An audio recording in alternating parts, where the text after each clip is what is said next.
Welcome to Stellar Sisters, the podcast where cosmic wisdom meets soul-enriching conversation. We explore astrology, human design, and the unique blueprint of your soul, helping you understand yourself on a deeper level.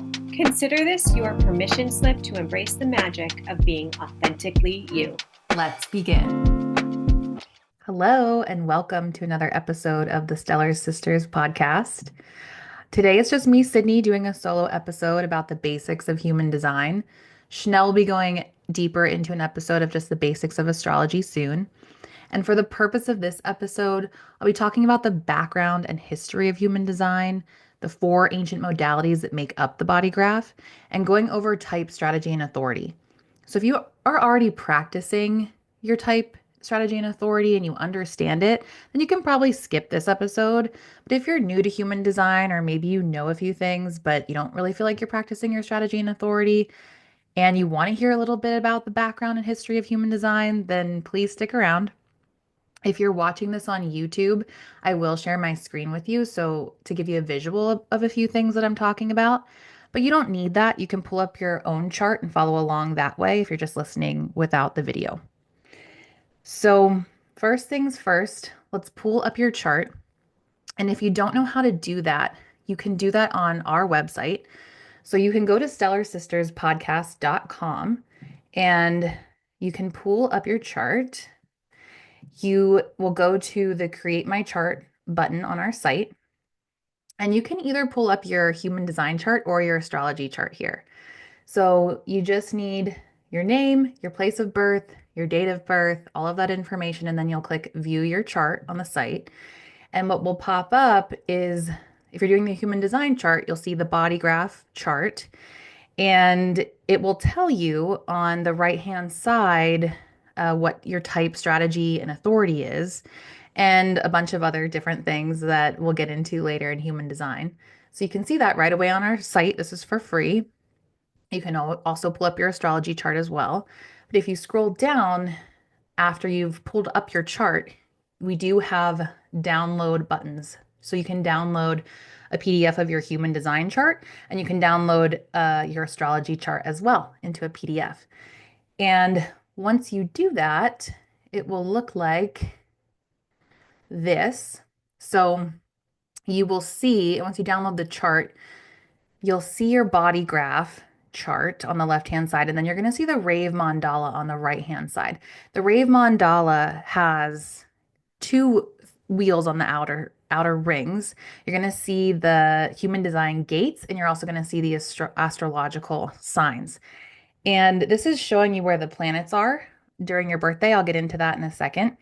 But the rave mandala is a great visual to have up while you're listening to the first part of this podcast. And then I'm going to get into type, strategy, and authority after that. So just to kind of show you around, you will, if you want to look at the rave mandala, that'll be helpful while you're listening to this first part. All right, so looking at the rave mandala, I'm just going to go over some of the basics, foundations, and the history of human design. So in 1987, human design was discovered by a man named Ra Aruhu, and he channeled this system during an 8-day meditation while he was living in Ibiza. So he downloaded all of this information during that time. And at the exact same time, while he was in this 8-day meditation, a supernova blasted the Earth for about 14 minutes.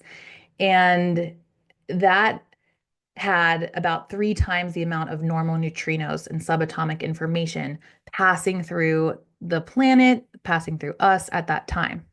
And that might have been why he was able to actually channel this system, because of that supernova. And if you don't know what neutrinos are, they're subatomic particles that are considered to be the breath of the stars. They're like cosmic messengers. And they're considered to be equivalent to ancient chi or prana, because they're creating this energy field that we're passing through at all times. And the information Ra downloaded wasn't actually proven by science until 1999. So that's just amazing that he was able to download this. And it was proven by science later, but it took a while for that to be discovered. And so neutrinos are passing through everything all of the time. Me, you, your dog, this table, my water, and also the planets. So they pass through the planets and pick up information from them and then into us. And this is why astrology works so well because you can feel affected by the moon, you can feel affected by Mercury retrograde and the different transits that are happening. It's because of neutrinos. So this is what's so amazing about the day that you were born. When you took your first breath, you're taking in the exact energy of that day, the exact energy of how every planet is aligned in the sky, because the neutrinos passed through the planets where they are in the sky at that exact day and time, picked up the information, and then it imprints on you. So, what actually is human design? If you look up the definition of human design, it's the science of differentiation. It's how we are all unique. It's a tool that's used to help us navigate to find our own personal alignment. And it's really how our energy is different from each other. How my energy is different than your energy is different than your partner's energy, your mom's energy. And it's a mixture of modern science and four ancient modalities, which I'm going to touch on today and show you how they're reflected in the chart. And the four ancient modalities are Western astrology, the I Ching, the Hindu Brahman chakra system, and the Kabbalah tree of life. So, to start out with astrology, I believe that your soul chooses your birthday. It picks the exact day, the exact time, the place, how you come into this world, what your birth story is. I believe you choose that before you come in. And what's so amazing about your birthday is the sun is imprinting 70% of the neutrinos you're receiving. So the sun is super important. We all know our sun sign in astrology. Your grandma probably knows if they're an Aries or an Aquarius, and their mom probably did too. So astrology is this ancient system that a lot of us are aware of, whether it's just your sun sign or a bit deeper than that. And human design takes into account the exact moment you were born, and it also takes in approximately 88 days prior to your birthday. So, 88 days prior is when your consciousness is formed in the womb. You receive neutrinos through your mother, through the womb, and into you at that time. And if you look at the body graph, you'll see on the left-hand side, you'll see red, and on the right-hand side, you'll see black. The red is 88 days prior. That's where all the planets were, 88 days prior to your birthday. And the black is your actual birthday, the time and date of your birth. The red is your subconscious. It is called your design side. And the black is your conscious. It's your personality side. So on the Rave Mandala, you can see the astrological symbols around the outer wheel. And then you can see where the planets are placed in each astrological wheel symbol. So as the planets move through each sign, they're also moving through every single gate. So every single planet is in a specific gate when you were born. So, you could be an Aquarius sun and have gate 13 or 49 or 30 illuminated. Or, your moon could be over here in Libra and gate 57. Or, you could still have a Libra moon and it could be 32. So there's a couple different gates through each astrological sign. And there are 360 degrees in the astrological wheel. And since there are 64 gates, the gates make up a total of 384 line markers around the outer ring of the wheel. So each gate covers 5 degrees, 37 minutes, and 30 seconds of an arc of that astrological wheel. So this is why you'll see some gates overlapping signs because it's not exactly 360 line markers, it's 384. So for instance, you'll see gate 60 starts out in Capricorn and it ends in Aquarius. So you could have something in gate 60 and it could, but depending on where it could either be in Capricorn or Aquarius. Same thing, another example would be gate 50. It starts out in Libra and ends in Scorpio. So I think that's super interesting to note. And that's how astrology comes into play in human design. And moving on, I'm going to talk about the I Ching. The I Ching is a very ancient Chinese book. It's one of the very first teachings of how life works. And it's the outer ring of the mandala. So, human design focuses on the hexagrams of the I Ching, which are made up of yin and yang energy. You'll see the 64 hexagrams, and each hexagram has 6 lines. So you'll see them on the very, very outer ring of the mandala. The straight lines are yang energy, and the dash lines are yin energy. So every single hexagram has a different combination of the yin and yang energy. And every single hexagram corresponds with a different gate. So you can see that reflected in the rave mandala. And science has proven that the 64 hexagram patterns actually resemble DNA strands and translate to the 64 codon. So they mirror each other. So I think that's really cool to note. And again, this is where they're corresponding to the different genetic gates that translate astrology into human form. And everything is energy. Everything is made up of this yin and yang energy. It's showing you how your unique combination of yin and yang energy is specific to you through this chart. And then moving on to the Hindu Brahman chakra system. Originally when you hear chakras, you think of the 7 chakras. That's what we all think of when we hear that. Human design has 9 centers in it. And the 7 centers originally was anyone from ancient cultures all the way up until 1781. And the 7 centered being was focused on sexuality, how to reproduce, how to survive, how to feed your family, and really to, extend your bloodline. Can I produce an heir? And human design says that in 1781, there was a cosmic shift that occurred, and we went from 7 to 9 centered beings. And so 9 centered beings are now focused on what we want out of life, what we want to do, how we're going to make an impact on the world, how we're going to contribute. And it's not so much through continuing your bloodline or producing an heir, really, but it's what's the legacy that we want to leave behind. And how do we want to do that as our unique individual selves? And so the 2 chakras that were added are the splenic center and the G center. And just to quickly run through the different chakras in the chart, the different centers, we'll start at the very bottom, the root center, which is the bottom square. And the root center is all about the pressure to act, it's momentum, stress. Moving up, you'll see the sacral center. It's another square right above the root center. It's your creative life force. It's your vital energy. It's sexuality, fertility. And then moving over to the left-hand side off of the sacral, you'll see a triangle. That's the splenic center. That's one of the new centers.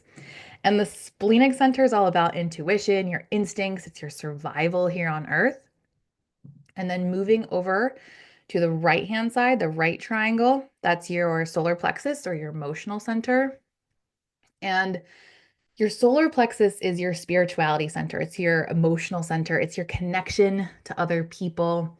It's your emotional intelligence, which I think a lot of us are moving towards now. It's your moods. We're just spiritual beings having a human experience. And then if you move up from there, from the solar plexus, you'll see the little smaller triangle kind of in the middle. That is your heart and ego center. And that's all about commitments, willpower. It's your self-worth, your self-value, your material desires. And then if you move up from there to the diamond, kind of in the middle, that is your G center. And your G center governs love. It's your soul. It's your self-identity. You can think of it as your source. We use the term magnetic monopole in human design, which I'll talk about later. And it's basically driving you forward towards your purpose and your direction in life. I love the G center. It's such an amazing center. And then if you move up From the G center, you'll move up to the throat, and that's a square. And the throat is all about your communication, speaking things into existence. It's how you express yourself. It's the outward expression of everything that you are. And then moving up from the throat, you'll see the ajna center, or it's located in your third eye area. And the ajna center is how you process information. It's where you form opinions and conceptualize ideas. And then finally, moving up is the head center, or where your crown is. And the head center is collecting and receiving inspiration and downloads from the universe. It's your drive to seek answers, questions, and ideas, and curiosity arises here. And so, the biggest thing to remember about human design is that having these 9 centers, it's when our bodies shifted from making decisions from our mind to making decisions from our specific authority, which I will get into in a little bit. And so this is just where we started to listen to our bodies instead of our minds to make decisions. And so this depends on, what your specific authority is, how you're best and able to make decisions. And so lastly, just talking about the Kabbalah tree of life, the Kabbalah tree of life is described as a map of consciousness and creation. And it's really the channels in your chart. So, how these 9 centers that I just talked about, how they connect or not, how they're talking to each other, it's really your circuitry and your definition. So, if you have a center connected to another center, then that means that the center is defined. So it's creating a channel. In your chart, you'll see if it's undefined, you're going to see just a white line from one center to the next center. That just means that those are channels, and it just means that they're undefined.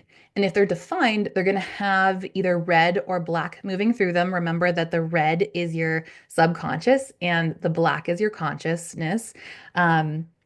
The red is 88 days prior, and the black is your actual birthday. And the red and black gates, which I'll go into in a second, they can create channels. And if they're defined, you'll see them colored in, and they're just creating definition in your chart. So it means that your specific center is defined or not. If it's defined, you have consistent access to that center.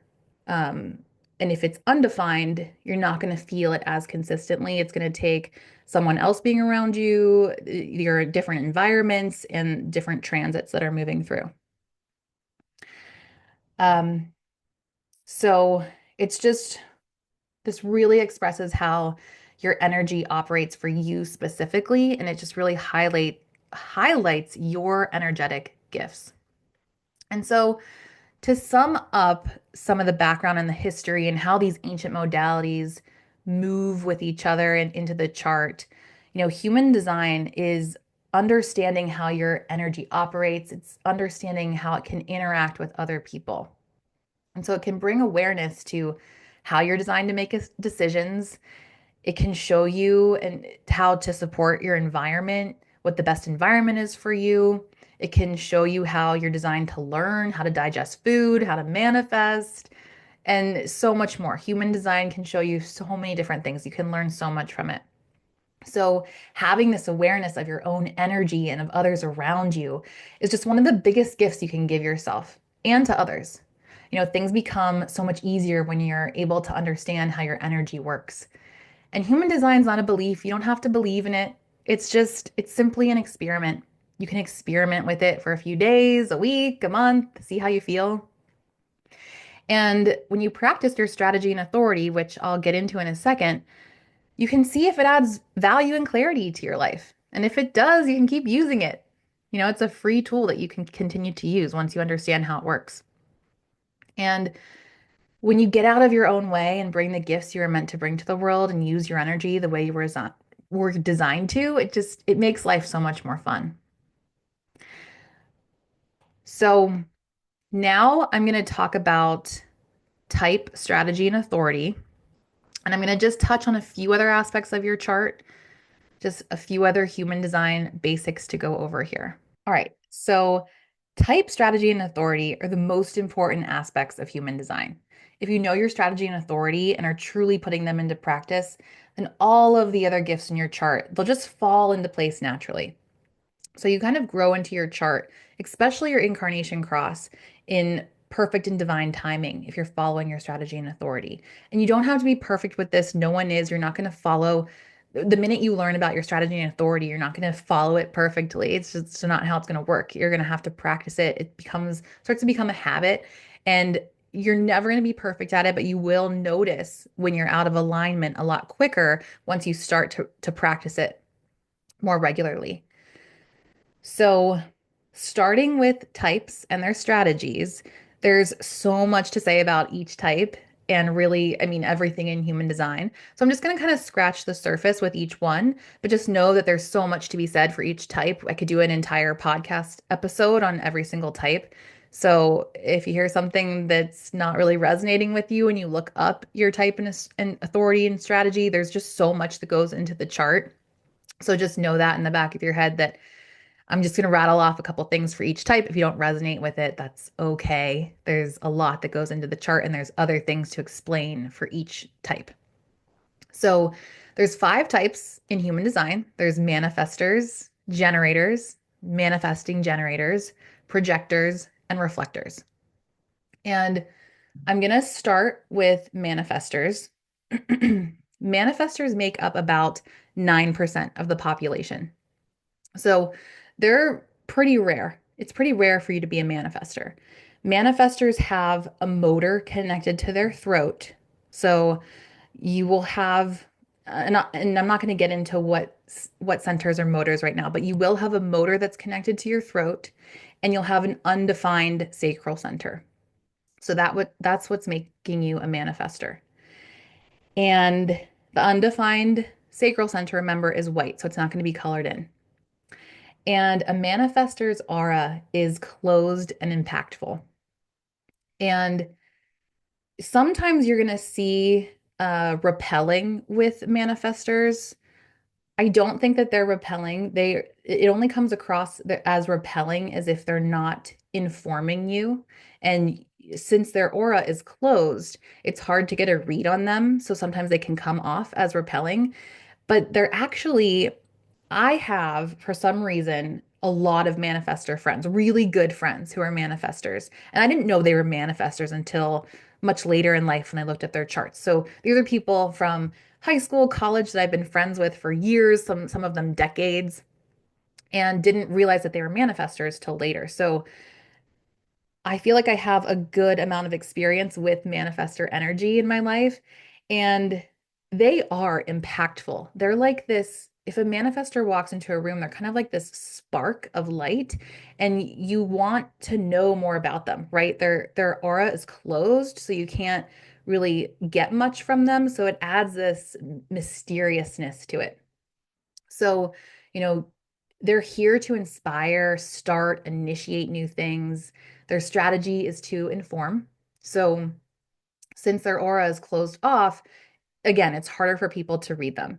And it can kind of naturally push others away. So, the more that they can inform, the less resistance they'll experience.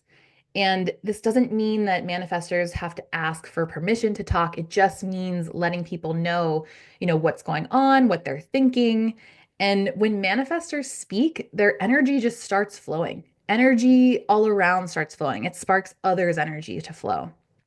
And they work best in bursts followed by rest. So since they don't have that defined sacral energy, that consistency, they do need more rest than some of the other types. And when they're in alignment, manifestors feel peaceful and free. When they're out of alignment, they feel anger. And that's a sign to use their strategy of informing to get back into alignment. So if you start to feel that anger as a manifestor, what you want to do is continue to inform. You just inform, inform, inform. And you can even say, I don't feel like informing right now. That's a form of informing. Or you can inform the universe. If you don't want to talk to somebody else, just go start talking to the universe or yourself. That is still a form of informing. So, moving on to generators. Generators are about 37% of the population, and they have a defined sacral, and they do not have a motor connected to their throat. So they could have a defined throat. It could be connected to the ajna center or um, the G center, but it's not going to be connected to a motor. They will have a defined sacral.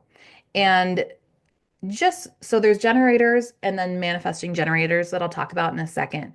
Generators and manifesting generators are the only two types that are going to have defined sacrals, but they make up about 70% of the population. So the majority of people do have that defined consistency to that sacral energy.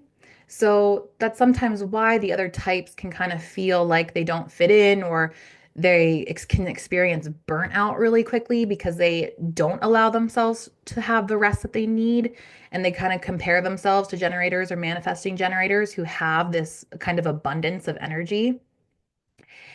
So that's just one thing to note. But generators make up, again, 37% of the population. Their aura is open and enveloping. So generators' auras are amazing. They feel warm, they feel magnetic, attractive. They naturally pull in the right people, opportunities, and experiences. So, when you're around a generator who is in alignment, it's going to feel super welcoming, and you're just going to feel really good in their energy. And their sacral energy is the most sustainable. So they're designed to work and create.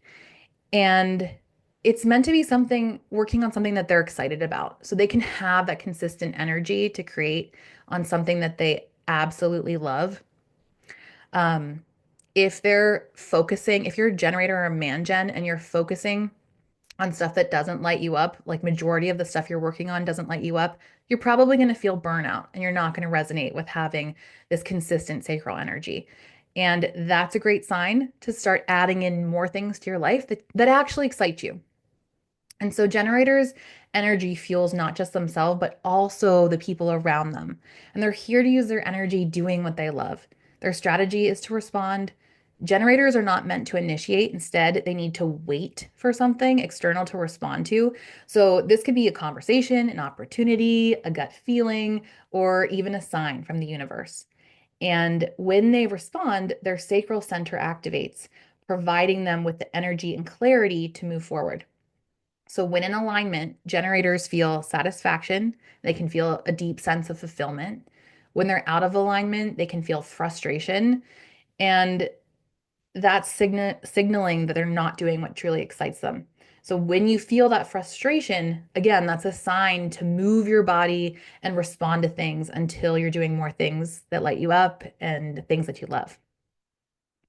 So, moving on to manifesting generators.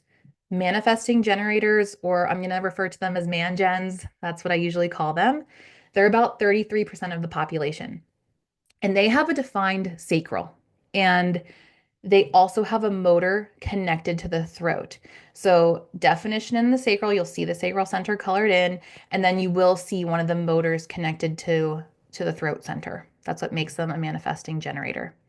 And they're kind of a hybrid of the two types. So both manifestors and generators that I just talked about. So you can go back and listen to both manifestors and generators, but I'm also going to go into manifesting generators as well. Their aura is open, enveloping, and impactful. They have that same kind of magnetic, attracting aura as generators, but with a manifestor-like ability to initiate once they respond. So manifesting generators, they're fast, efficient, and multi-passionate. They often can skip steps and kind of work in nonlinear ways. Their energy is dynamic. It can feel kind of chaotic to others, but they are built to juggle multiple interests. So it's normal and natural for them to be into a lot of things, to be working on a lot of different projects. And they're here to inspire and use their energy in diverse ways, doing what they love. Their strategy is to respond and then inform. So, you always want to respond as a manifesting generator, and you can add in that informing piece later. Like generators, manifesting generators must wait to respond before taking action. But once you get moving, it is crucial to inform others to prevent that resistance from happening. And you don't have to follow a linear path if you're a man gen. You can pivot quickly when something no longer excites you. They're great multitaskers. And when aligned, man gens feel satisfaction and peace. And when they're out of alignment, they can feel frustration or anger. And now moving on to projectors. Projectors are about 20% of the population. And the way you can tell if you're a projector is you will have an undefined sacral. So the sacral center will be white, and you will not have a motor connected to the throat. So you can have different centers. You can have every center defined in your chart if you're a projector, but you're not going to have the sacral center defined, and you're not going to have a motor connected to the throat. So you can have more definition or less definition. There's different kinds of projectors, which I'll get into, but that's how you can tell if you're a projector. And their aura is focused and penetrating. So projectors have an aura that locks on to other individuals. It's deeply absorbing and it understands their energy just naturally. Projectors don't have to do anything. It's innate gift that they have. And they can see how things can be done more efficiently and then guide others to success. And when you're around a projector, sometimes it can feel like you just naturally want to share things with them because you're kind of seeking their wisdom, even if you're not fully conscious as to why. And sometimes it can also feel repelling if you aren't wanting their advice or wisdom and they are giving that to you. That can sometimes feel repelling to people because projectors need to wait for the invitation. So, unlike generators and man gens, they don't have consistent energy and they need rest. They need a lot of rest. Projectors probably need more rest than any other type. They're here to guide others and make life more efficient. Their strategy is to wait for the invitation. Projectors are not meant to push their insights on others. They need to wait to be recognized and invited before offering guidance. And invitations can come in various forms. It doesn't have to be this literal invitation. It can be a job offer or a request for advice, or it can be energetic, when someone genuinely values their input. And when they try to force their wisdom onto others uninvited, they can face rejection. When aligned, projectors feel successful and recognized for their gifts. And when they're out of alignment, they can feel bitter and unappreciated. And then moving on to the last type is reflectors. And reflectors are very rare. They're about 1% of the population. If you're a reflector, you will have no defined centers. So every single center in your chart will be undefined. It will be white. And their aura is sampling and resistant. So reflectors have this unusual fluid aura that takes in everything around them, but doesn't hold on to it. So they mirror the energy of their environment. They're showing others the truth of a situation. They serve kind of as like cosmic barometers for collective well-being. So they're here to amplify others' energy and to provide discernment between what is or is not healthy or working. So it's amazing and incredible if you are a reflector. That's super rare. If you look your chart up and you're a reflector, I want to know, reach out, let me know. As a reflector, your strategy is to wait a full lunar cycle before making a decision. So this part can feel a little frustrating for a reflector because it does take time. Unlike the other types, reflectors don't have that fixed internal authority, so they don't have a defined center that's consistent for them.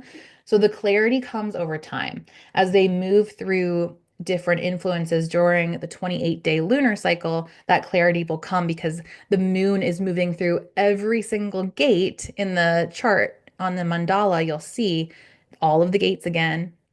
You'll see them there, and the moon does pass through every single gate and astrological sign in 28 days. So that's why it takes a bit longer for them to make major decisions. And if they make impulsive decisions, it can lead to deep misalignment. When aligned, reflectors feel surprised and delighted by life, And when they're out of alignment, they can feel disappointed or they can sense something's not right. And just final thoughts on the different types. Each type does have such a unique role, and understanding your type and your strategy, it just allows you to navigate life with more ease. So, manifestors are trailblazers who initiate new movements. Generators are builders who are creating with passion and endurance. Mangens, they're dynamic multitaskers who move really fast. Projectors are the wise guides who bring efficiency and insight. And reflectors are the rare mirrors reflecting the collective truth. So now I'm going to go over the different authorities. Your authority is how you're designed to make decisions. So remember, moving from making decisions with your mind to moving decisions with your body. And I'm going to go over the different authorities. When you have awareness of your authority and start to make decisions with it, you step into more alignment within your life. So there's 8 different authorities. Most people either have emotional or sacral authority, and I'm going to briefly touch on all of them now. All right, so emotional authority, that means that your solar plexus is defined. And who has it? Manifesting generators, projectors, or manifestors can have emotional authority. And the way it works is you experience emotional waves, meaning clarity comes over time, not in the moment. So that's really important with emotional authority. You're not going to have clarity in the moment. And a lot of people have this authority. And what's huge, just something to note is that, you hear a lot like, what's your first gut reaction? Like you should know right away. A lot of people have emotional authority, so they're not going to resonate with this. And a lot of us aren't going to know right away. So, the best decision making for emotional authority is to wait until your emotions settle before making big decisions. So, you want to be more neutral with your emotions. You don't want to make a decision when you're super excited and feeling great about something, and you don't want to make a decision when you're feeling pretty down or low about something. You kind of want to wait till you're more in a neutral place to make the actual decision. So it can take 24 hours. I need to sleep on it. It can take 24 hours to a week or even more sometimes to make a decision for emotional authority. And a good mantra to have for this is there is no truth in the now. And moving on to sacral authority, the types that will have this are just generators and manifesting generators. But remember, generators and mangens make up 70% of the population. So a lot of people do have sacral authority. And the way this one works is that you do have that gut response. You have a yes or no feeling that comes immediately when you're presented with a choice. So the best decision making for a sacral authority is to listen to your gut sounds. So that sounds great is a yes, and for no. Like you'll have that sound, that gut sound, and it can also come as a physical reaction. So you'll feel that excitement in your body, or you'll feel just kind of a contraction in your body if it's not something that excites you. And a key mantra for sacral is if it's not a hell yes, it's a no. And then moving on to splenic authority. The people who will have a splenic authority are manifestors or projectors. And how it works is your intuition gives you instant, quiet nudges in the moment. Unlike emotional authority, you don't need to wait. Your body will know immediately. And the best decision making for splenic authority is to trust your first instinct, that first little whisper that comes, or sometimes you'll have an inner knowing about it, and it's typically not going to repeat itself. So if you can remember back to your first quick instinct or just knowing in the moment, you'll be able to make decisions. It's quick decision making. And a key mantra for splenic is I trust my instincts and I move fast. And then moving on to ego manifested authority. If you have this, you're going to be a manifester, and your heart center or ego center is going to be connected to your throat. So you will have channel 2145. And um, the way this works is your willpower and heart energy determine what's correct for you. So you make the best decisions when you follow what truly excites and empowers you. So the best decision making is to ask yourself, do I truly want this? And does this serve me?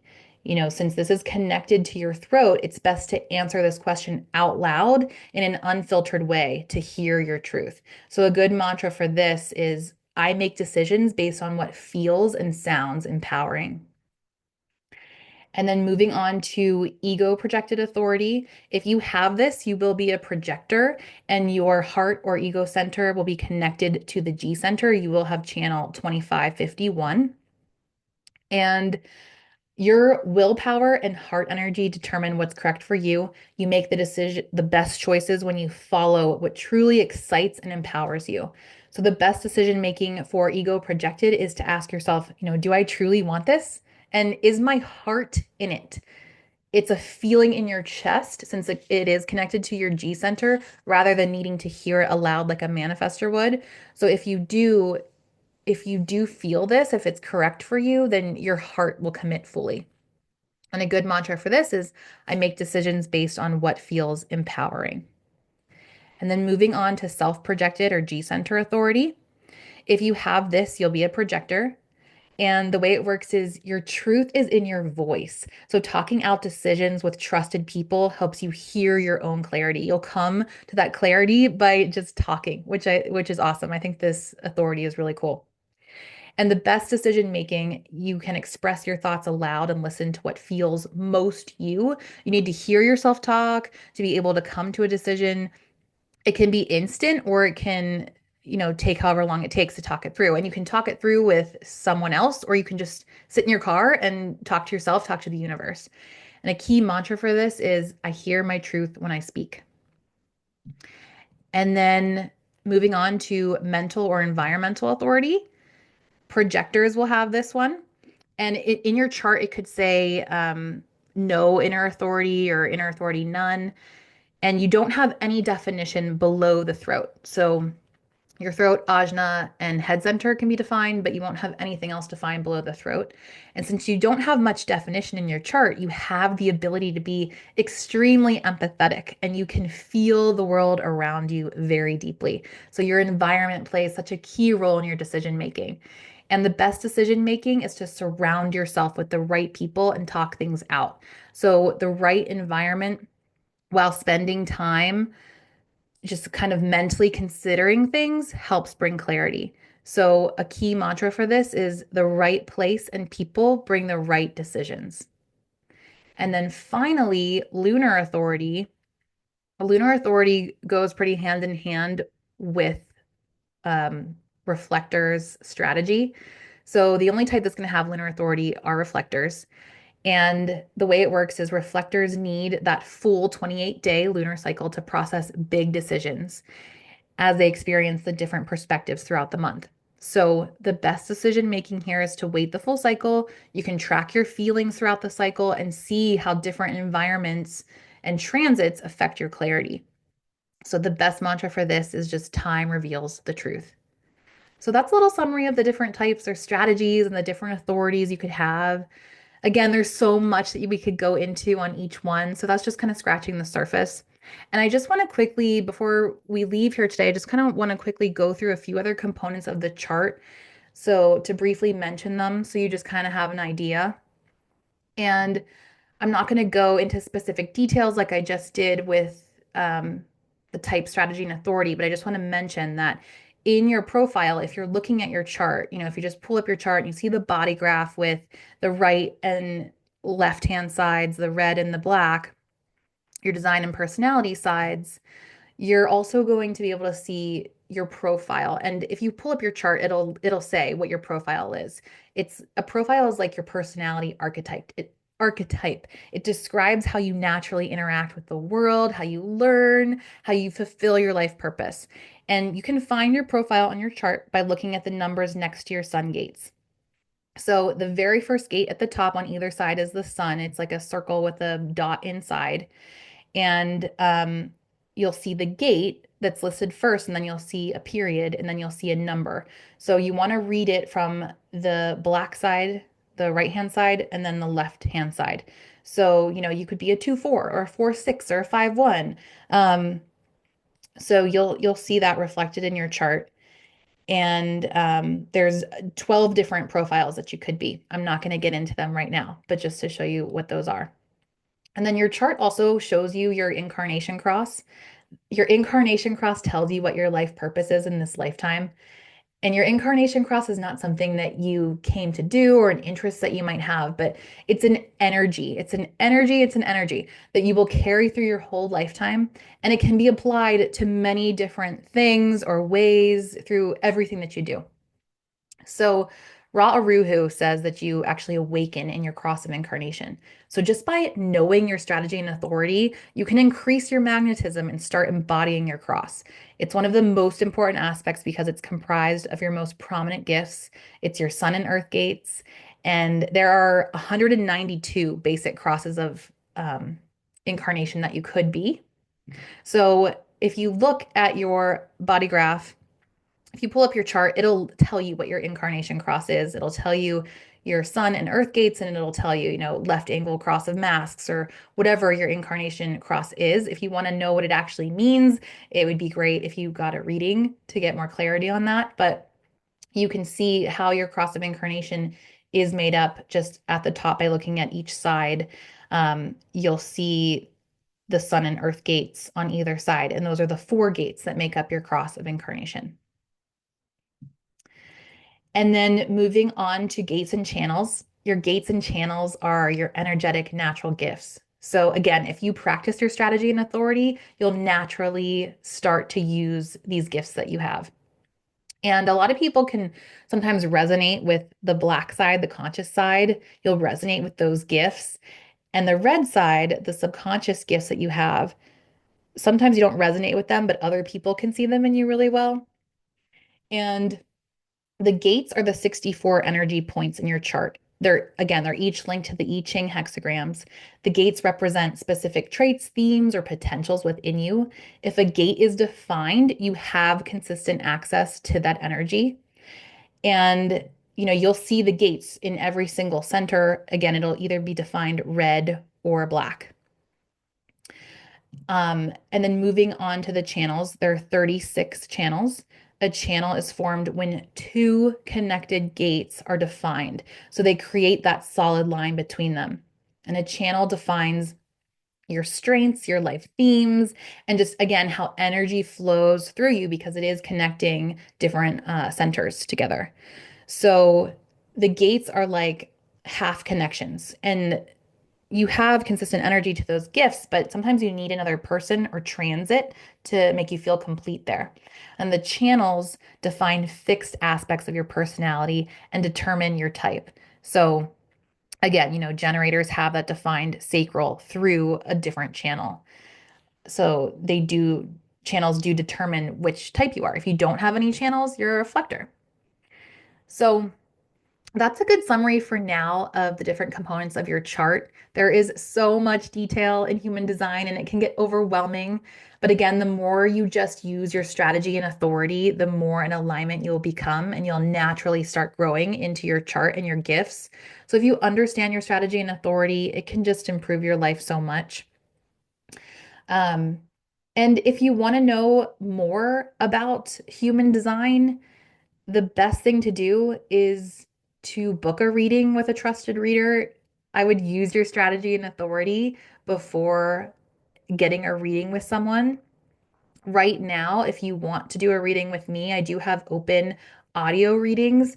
So, what that is we're not going to meet live.